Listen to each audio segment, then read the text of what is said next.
Hello, hello, welcome back to Critsy Reads. I'll get better at reading that as the show goes on. Jesus Christ. Good Lord. That's the worst intro I've done in a long time. Whatever, who cares? Welcome back to the game, I'm having fun. Last time we left off, I went back in time to get money. Because I was foolishly altruistic. And let the poor villagers keep their money, and that was a mistake.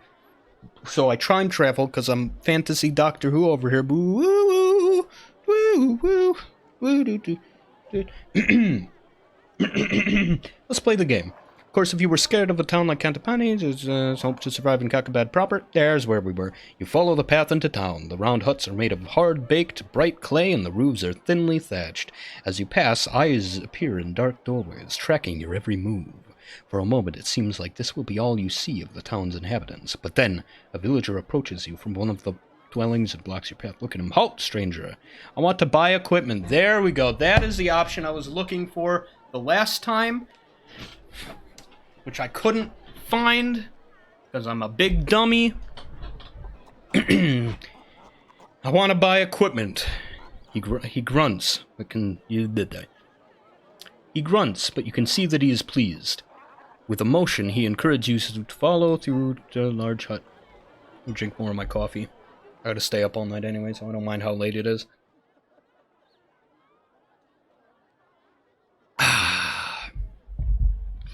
Inside, you find the building is a storage house. A quartermat. Sorry, burping. Didn't need to tell you, I was silent. I didn't need... Quartermaster, somewhat plumper than your guide, is seated at the table. Stride over to... No, wait to be introduced. I'm polite. I'm a polite... Oh, no, I'm a baboon! I've literally never gotten the baboon before. What's the baboon? Can you... Hang on. Tell me what the baboon is. Shucks. You can't tell what your spirit guide means until you can pray. Darn it. This man's here to do business, the villager explains. Get out of here, flea, the man replies, getting up from his seat to hustle the villager out.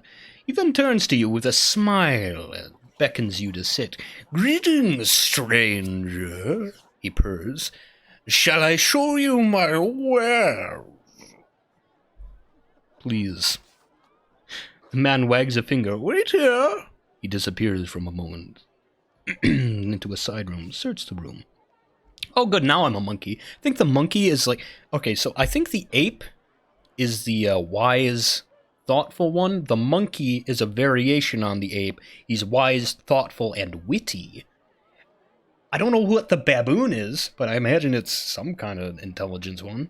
With the man out of sight, you quickly rifle through the nearby shelves, finding nothing except a small vial of potion. Alright. Yeah, take it. You pick up the vial. It's quite full and stoppered by an old cork. There's no label to indicate what it might be. Smell it. You slip back the stopper to take a cautious sniff. The smell is truly appalling, and you seal it up again. Blimberry. What is it used for? Really? Don't I have that in my spellbook? Whatever. The merchant returns, carrying a large box. For you, he declares, moving his hands as he speaks. You've come to the right place. This collection, the very best, are most strange and interesting artifacts, collected from other travelers who've come this way. He begins to lay the items out in front of you, treating each with great care. You have 24 gold pieces to spend. Musical pipe, weapon, leather bag, jewel. Musical pipe and jewel. Those are the things I'm into, because leather bag, it's probably full of something that can be used up. Weapon, man, any weapon I find here is going to be awful. Alright, musical pipe. Bamboo flight up the table, carved into 6 finger holes. Hang on, I actually have... 1, 2, 4,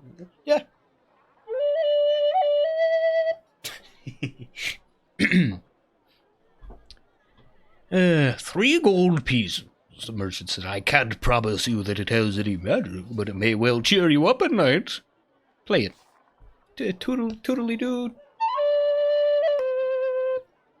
You place the pipes at your lip and a few slow, sweet notes. Merchant nods. It's a well-made little thing, don't you agree? Buy the pipe. Yeah, sure. You hand him the 3 gold pieces, thanks you with a nod, you place the pipe into your bag. Fuck, yep. Heck yeah. No swearing. I've already failed this episode, but I swear, next episode, no swearing. Jewel!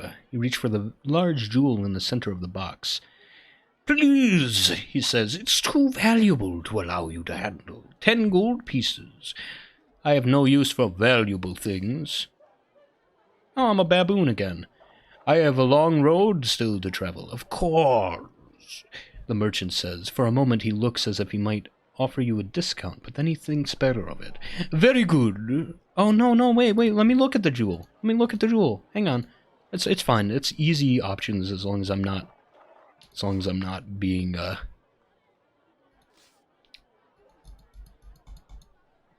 being greedy. Search the room. Speaking of greedy, let's be greedy. Take that potion. Smell it. Did I put it in my bag? Did I take it? Do I have it? Hang on. That didn't explicitly say that I have it. Cool menu music. I forgot about the very low quality menu music. Okay, good. I did take the bloomberry juice. Nice. 21 gold pieces to spend. Yep. Toodly.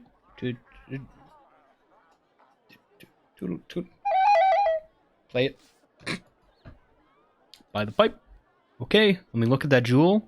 I'm actually not sure if it's magic or not. I've never had enough money to take it. Take a closer look. You lower eye to the table to peer more closely at the gem. It's clear, glassy, the surface seems to be slightly sweating.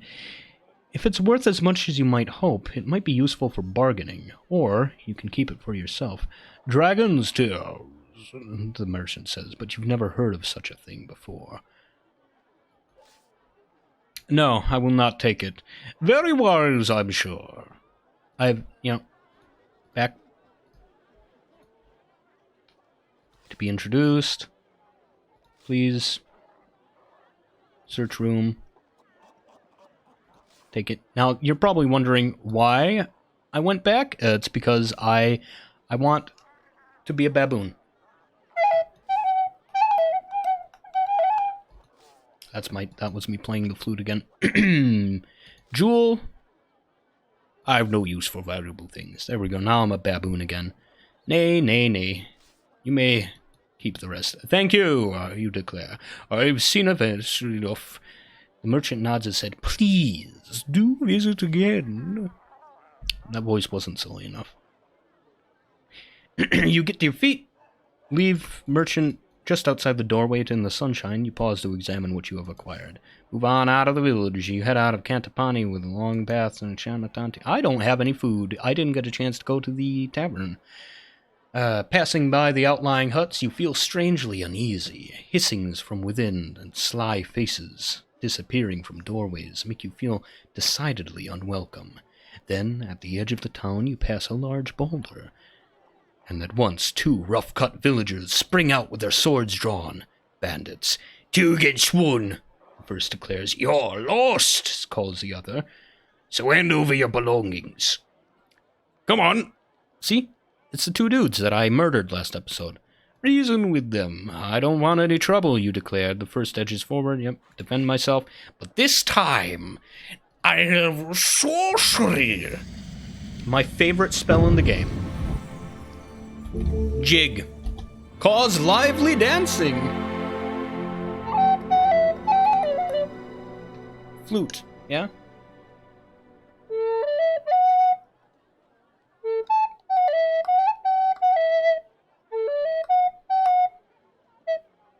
Okay. Pull the bamboo flute from your... I'm putting that away now. I'll quit. Spell begin to play a merry tune. The angry faces of the bandits turn into expressions of astonishment as they found their limbs jerking in time to the music, quite out of control. Their swords fly from their hands and they are soon dancing merrily around you. The way the other dude looks like... What a creative bandit outfit. Lead them back to the village. Lead them to the nearest pit in the ground. Nay, piping loudly, you lead them back to the village, and they dance away. About half an hour later, you start to climb up to the proper. Yeah, you know, they probably aren't super bad guys. And, you know, there's a very poor part of town, poor part of the world. Dude's gotta live. Leaving Katapani behind marks the true start of the wilderness. Beyond that tiny outpost, there are scattered homesteads and Kare, a thriving city port. But all are touched by cruelty, isolation, and fear. The backlands and the long shadow cast by the Mampang fortress darken everything. I'm actually going to turn it up a little bit more, even though the music gets loud. Just like 10% more. Yeah. And with the crown gone, and with the crown stolen, things can only grow worse. The long years since Kalana the Reformer founded the Alliance, the crown has been passed from kingdom to kingdom every 4 years, ensuring each one has its own turn to lead. But no more. Ruddlestone, Landoland, Galantria, and Bryce have all enjoyed its power. But not Analand. But when the crown came to Analand, it was stolen by birdmen from Zaman and carried off to Mampang. With the crown, the Archmage will be unstoppably powerful. There is no chance of sending an army against him. A military force would not survive the journey. And so here you are, a lone hero, walking the long path to Mampang, alone. 5 minutes later, you reach a fork in the road. The sergeant, for all his eyesight, hadn't mentioned this. The road splits in the base of a gigantic tree, but does not rejoin at the other side. Path winds left, right, look left. Nope, that's right. I'm left-handed, so I figured left would be the first. It's a biased assumption, I know. It's hard to see much further up the hills. The forest is sudden and thick, and the path narrow. It may be hard going in that direction, but the hills will involve a lot of climbing, blah, blah. Excuse me. I need food to eat. You pause and consider the lower route. There's a river there, the path follows a left bank. It's a safer route, secluded and protected, but the curve of the landscape would mean you were almost backtracking. You are about to make your choice when you hear a faint cry from somewhere close by, near at hand. A trap! Ground. You look around, then finally up to the branches of the tree. It's a pair of wizened, calloused feet that are dangling down overhead. About to drop on you, perhaps. Throw something at the tree. Who's... No, fuck, not what I meant to do. I was adjusting my position. Save scum. I want to see if I can stay baboon. Look left, look right. Sorry, look right, look left. Look around. Who goes there? The voice cries up again, a little more boldly though. Up here! Help! Help! I can't get down! The voice of a feeble, wiry old man. Stepping back a little, you see him clearly. As thin as sticks and dressed in old rags. What are you hiding from? How the old man got up there is a puzzle. He must have been escaping something fearsome to climb up so high. What are you hiding from? He cried. Damned Elvins! He replies.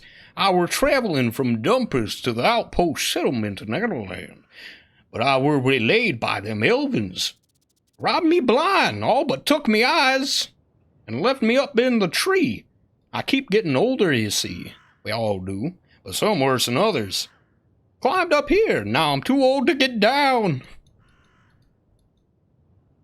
Help him out of there. Yeah, climb up towards him. Because I'm pretty sure there's bees up in this tree. I faintly remember that. It's been a long time since I've played this, but... You swing yourself up onto the lowest part of the tree, and the old man shrieks in alarm. Oi! He calls. Well, what do you want? A few branches above him, you hear a buzzing noise. Ignore the man and climb for the hive. Ignoring the old man yelpings and wail... Oh, wait, hang on. Wait, can I... Hang on, if I go up to the beehive, Do I miss my chance to help the man? Hang on. Wait. Let me go back. If I'm not, you know, if I'm not reading everything, it only takes like 1 second to save scum. To time travel, sorry. Look around. Who's there? What are you hiding from? Okay, climb up towards them so I know that the bees are there. Okay, help the man down. Oh, yeah, okay, there we go. You reach up... Stop clearing my throat. It's a bad habit. I'm gonna have a sore throat if I keep up, though. You reach up and grab the old man by the waist. He's light as a leaf, and within a moment you have lifted him down to the ground. Thanks for that, he remarks. Almost clicked something again. Brushing himself down and almost knocking himself over in the process. I was just starting to get a bit, perturbed, but I'm on the safe now. He seems remarkably confident, considering the slightest stumble might break him into bits. What will you do now? What will you do now? Keep going for Analand, he says. That's where I set off from. A while back now. It's the boy. You would not believe the story if I told you. Suffice to say, if I know my eyes from my eyes, you're heading to Mampang, and you better be smarter than I was. And here. He passes you a page into your hand. It's a page from the old spellbook, torn from a spellbook. This might be of some use to you. I found this. Just found it, mind. And don't go asking how. But it's no use to me anymore. Yeah, take it. Take the page and thank him. And now climb up to the hive. Yep. I believe this is the optimal result I could have gotten from this. Zoom. Climb to very highest branch. A huge number of bees. Use magic. Cast a spell. What kind of magic can I use here? Now, the optimal option would be casting a magic that doesn't take effort. Alright, so, Doze, slowness, stop, open locks and doors, Zen, hover.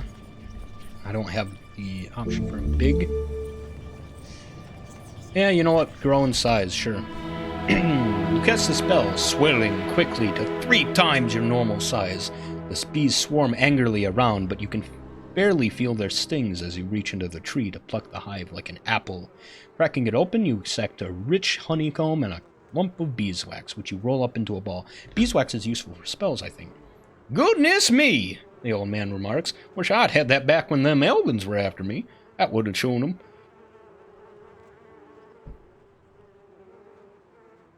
I wonder if he's... I don't know. The word perturbed feels like something a old prospector would say. I don't know. He's in my lore. That's what he sounds like. Okay. Spell fades and you shrink back down to normal size. You stash your finds in your pack and the light is fading. It's time to move on. Oh! The old man cries. Do you want to hear me a riddle? I heard it from them elvins. Sure. Hear him. Gesture a hand for him to speak. See him though he sees you not, a stinging beast in a box not left, the guard a key. That is his lot, to go a witch of luck bereft. I feel like that's important. I feel like I remember that being important. Let me go ahead and just gazzo that. Click. Took a picture. I'm going to set up a folder later of notes, but for now it's just going on my desktop. Okay. I'm going out high path. Yep. Wait, hang on. Let me think.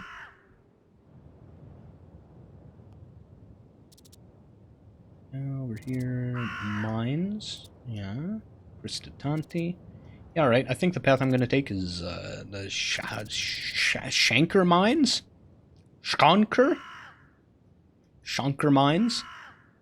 Then Cristatanti? Then Dumpus? Or maybe, I don't know. But it depends on, like, where my path excludes. when I go there, because like that's a neat looking place.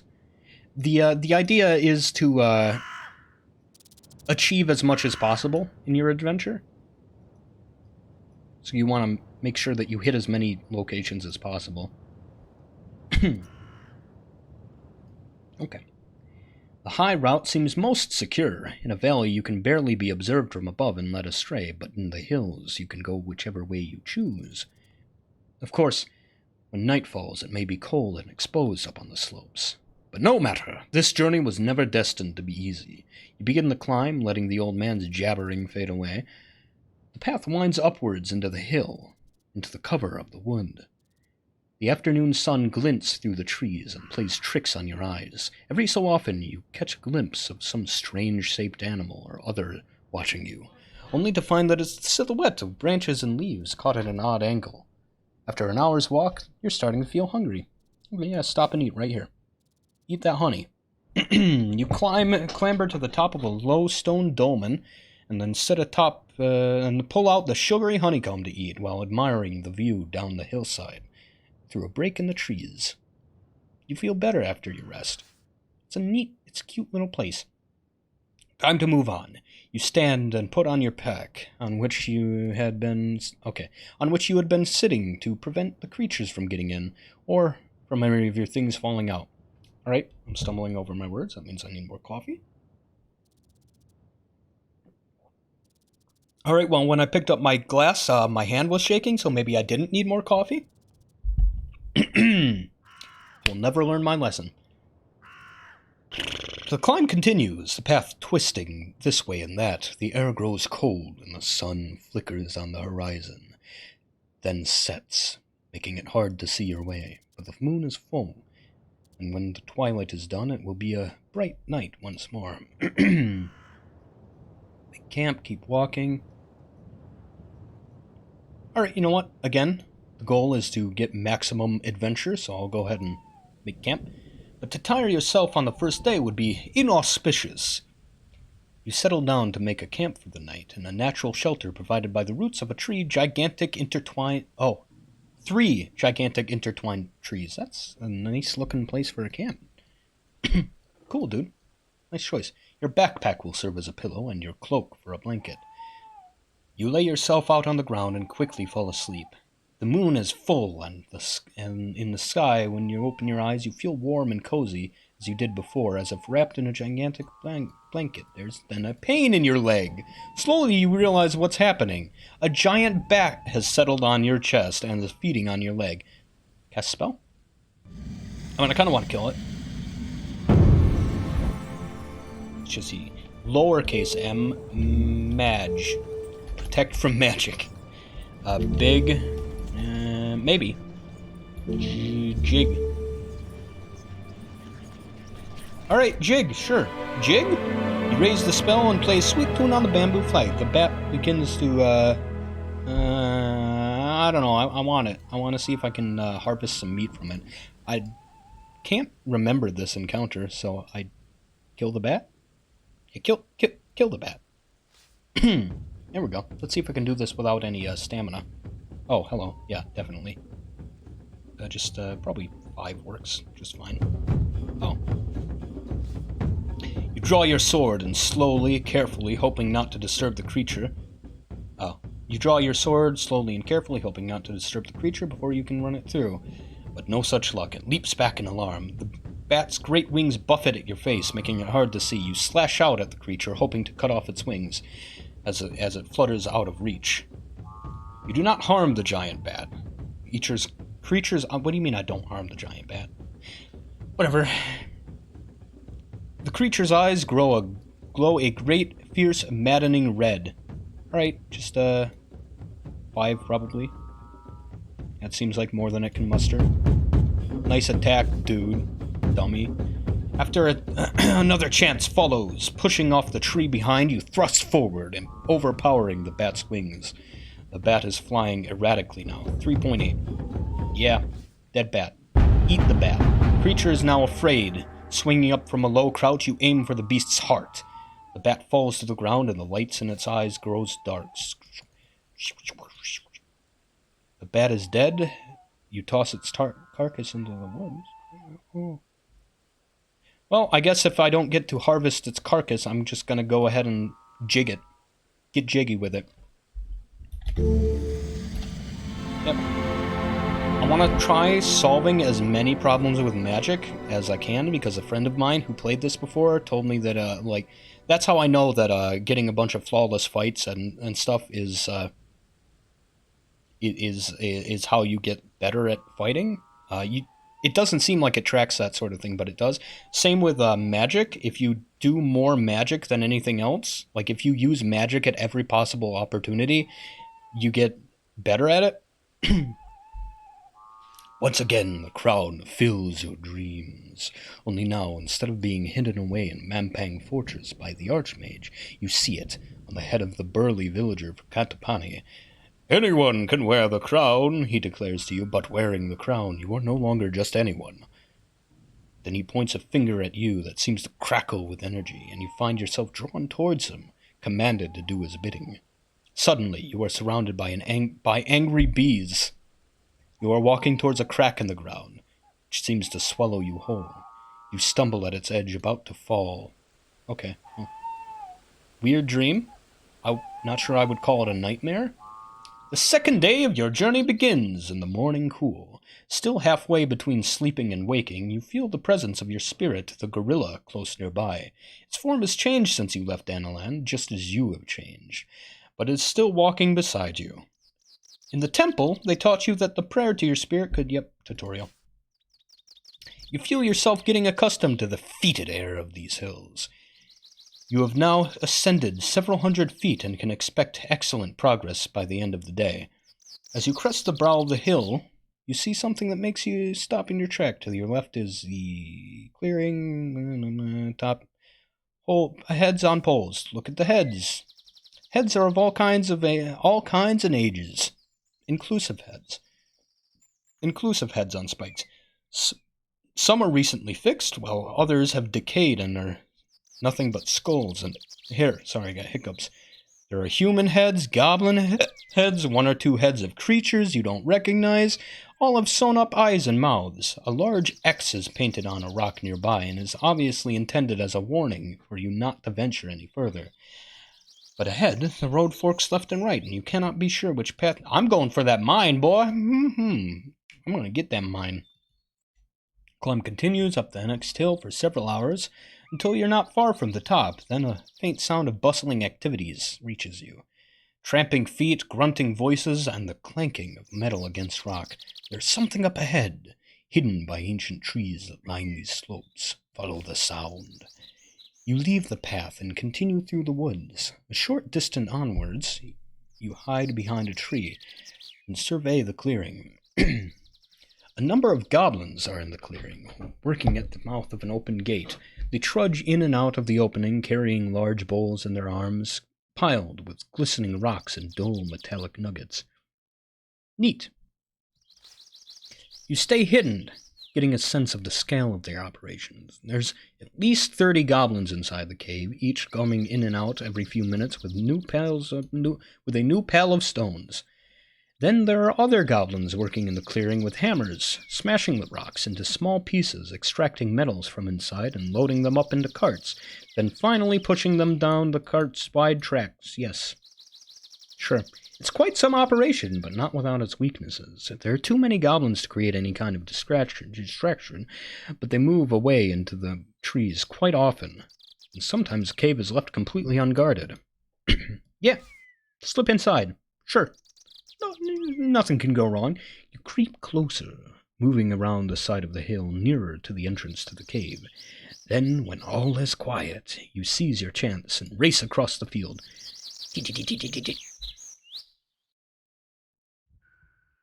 You pause for a moment in the cave mouth. No one has seen you. Following the passage cautiously, you move between the cool rock walls of the mine, passing and ignoring ladders that lean down into the clamoring heart of the mine, where hundreds of goblins sing as they work. Down, down, down in Goblin Town! Down, down, down in Goblin Town! Whip, crack! No, whip, snap! The black crack! You follow the passage right, twists around deeper into the hillside, and ends at a sealed wooden door. Try the door. Try the door. Locked. Cast a spell. Immediately just die. You want to try to conserve stamina. Mostly I use it for spells. Yeah, that's my kind of thing, is magic. You cast the spell. The door shudders as its lock turns over, and then the handle moves of its own accord. On your guard, you watch as it swings open. The room beyond is large and appears to be a storeroom of some kind.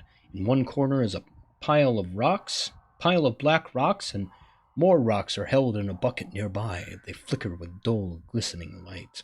But most intriguing of all is what stands in the center of the space. A mechanical apparatus, perhaps a press or stone cutter, being operated by a large and powerful ogre. He does not see you for the moment. He does not for the moment seem to have noticed you. Watch him work. Certain he has not noticed your sudden arrival in the room, you stay in the shadow and watch as the ogre goes about his task. He is dropping stones from the black pile into the end of the machine, turning a heavy handle and crunching the rock. Something is coming out the other side. To see what, you have to approach. You have the outlet of the approach the ogre. Ogre! Boldly, you step out of the doorway and into the pool of candlelight that fills the room. The ogre stops working immediately and turns to face you, growling incomprehensibly like the slug he is. You will not be able to reason with him. Cast a spell! Magic by the power of the stars! Dim. Cause stupidity. Rock, turn to stone, nope, just rock, key, nope, can't do anything with K. The wall. Invisible wall.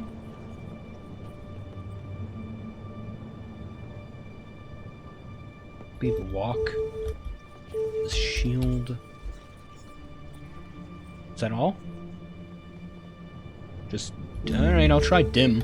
Let's see how much stupider he can get. Cast the spell and wait for it to take effect.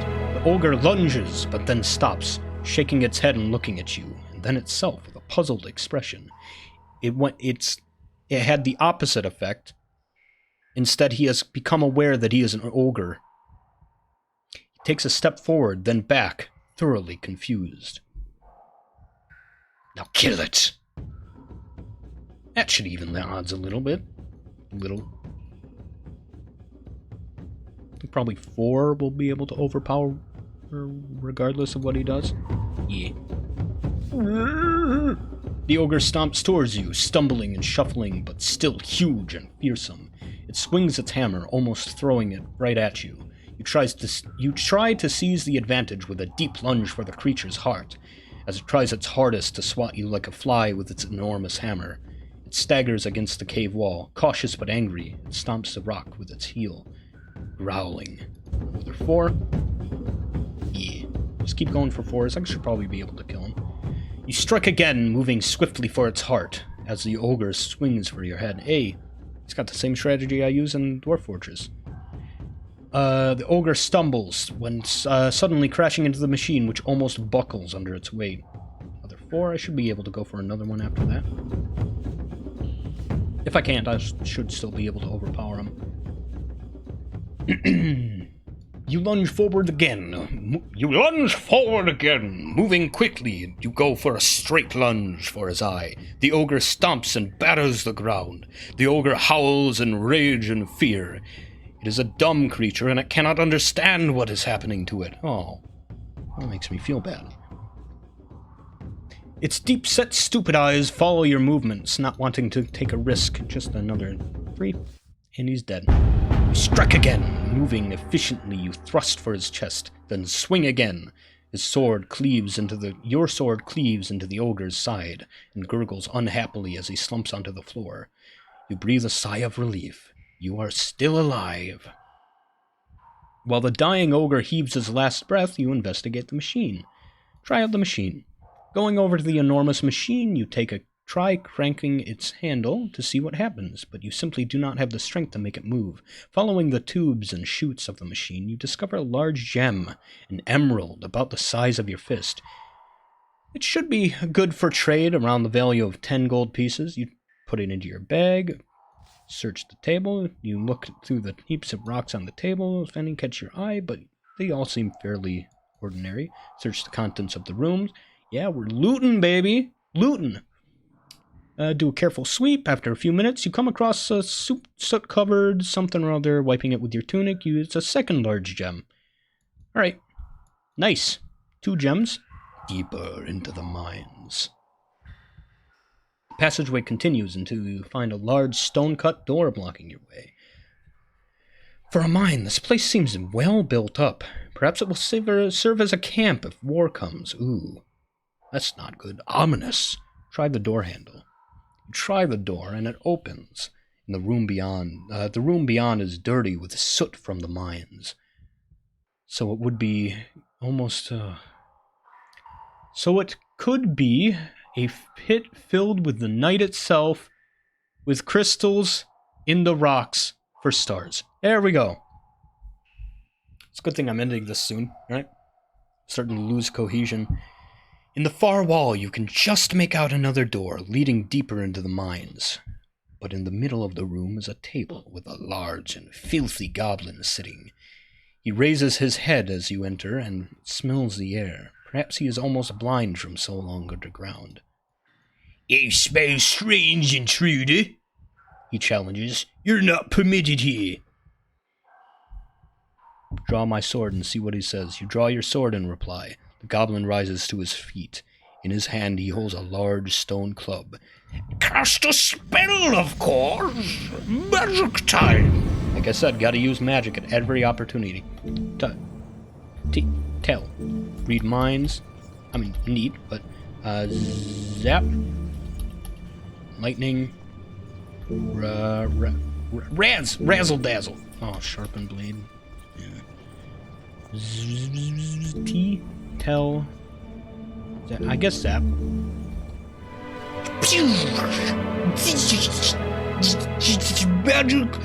Magic lightning. You cast a spell. And a bolt of lightning shoots from your fingertip at the goblin. Zap, zap, zap. Getting too excited. He reels backwards and hits the floor quite dead immediately. Neat.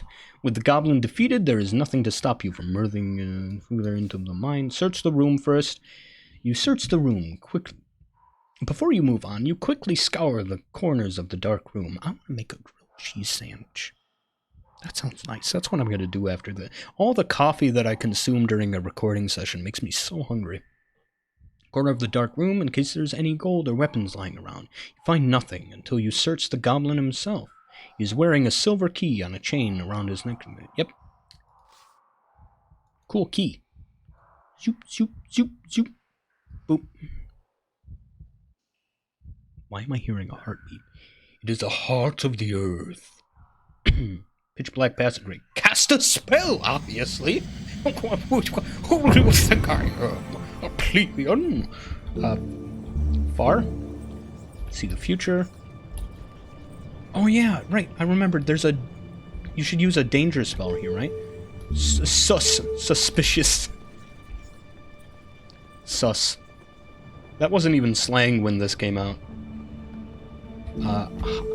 How? Find safe passage. It's probably going to tell me the only way is back. Alright, sus. Sense danger. Cast a spell and begin to get a strong, worrisome feeling that danger lies ahead. A voice in your head tells you to go back. Push into the dark. You push into the depths of the tunnel. Low ceiling, pressure... Alright, you know what? I feel like maybe how would probably be the better spell there. Rather than telling that there's danger, instead find safe passage. Spell and consider both directions. Insert your mind, you begin to feel quite different as you face the door than when you face the room. Pitch black passage is deep into the mine, evokes only a hot sweat, but looking back makes you feel calm. Heed the warning and go back, push ahead into the dark.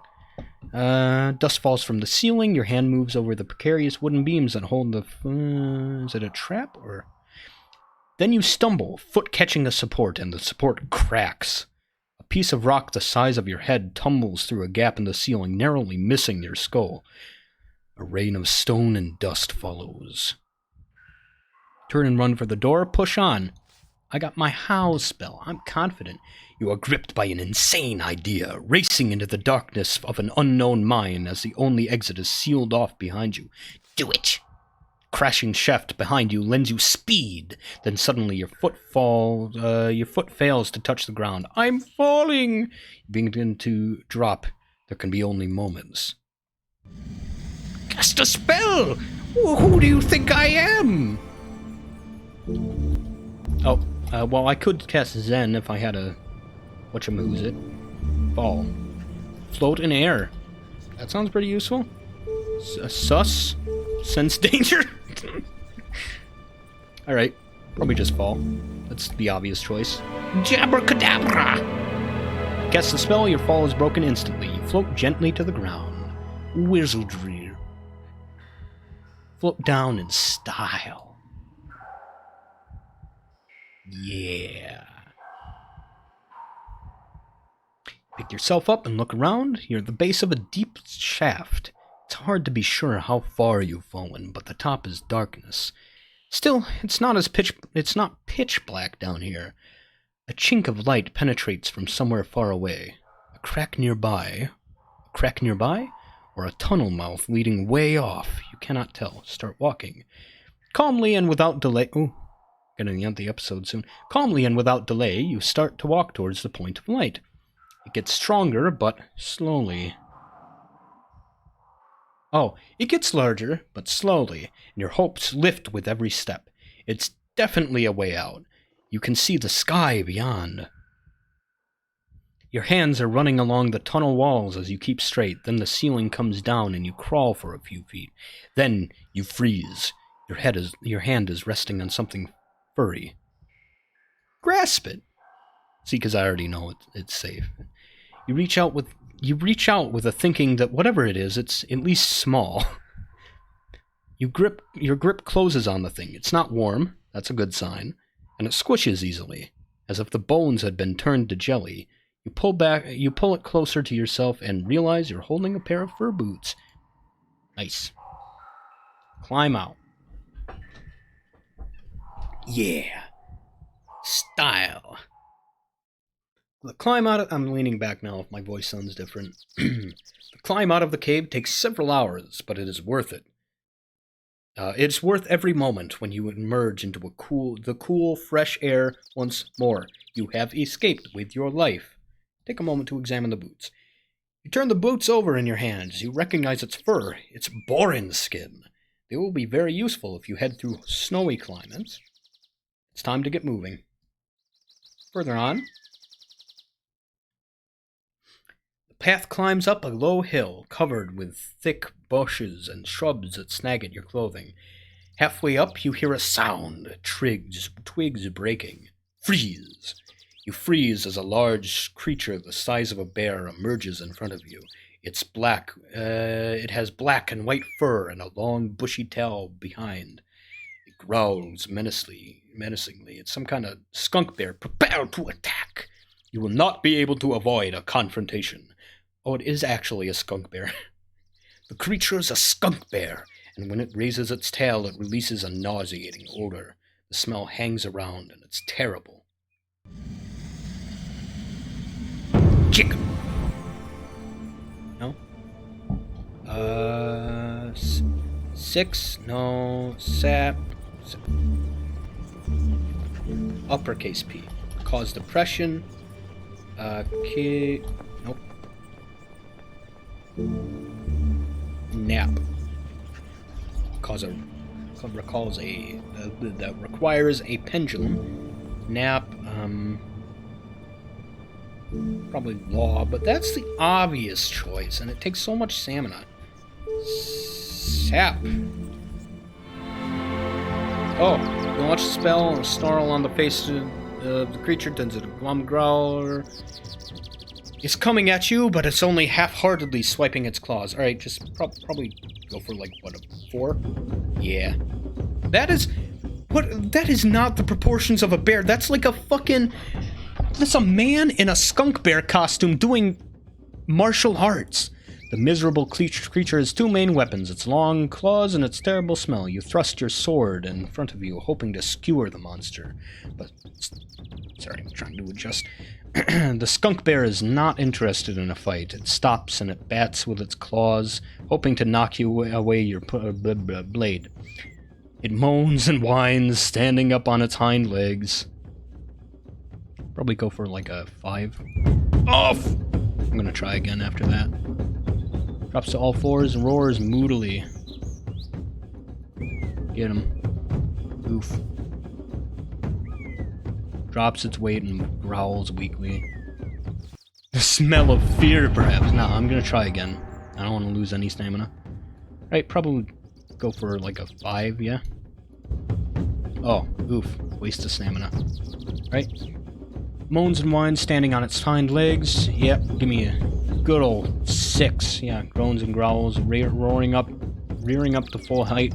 Oof. Yeah, I'm gonna try again. Pops here. Tick down. God damn it. All 4s and roars moodily. Try again. Okay, open with like a 5, yeah? Ooh, that's a good hit. Nice. Okay, open with a 5. The smell of fear on its hind legs. Give it a 6, and there we go. Nice! Rushing forward, you charge at the skunk bear. Then your sword finds a soft place in its body. The beast roars and tumbles to the ground, quite dead. Can I get it? Can I get its skin or anything? Nah, okay. Path leads downward through more valley. And now we are at the village of Critsy, which I will read the introduction for and then end the episode because I'm hungry. The sun is now just past its zenith, and everywhere a dusty heat rises from the baked earth. You are worn out, almost to the point of physical collapse. You need food and rest. And no more trouble. Today has been too punishing. As you begin to think about where you will stay for the night, another night sleeping out on the open would be best avoided. But then you see a small village set into the hill. Cliffhanger, because I gotta go. And I'm thirsty for something that isn't coffee. Bye-bye. I'll see you next time. Probably tomorrow, since I imagine by this point my Witcher series is over. Yeah? So this is going to be my main series now. Okay, bye-bye.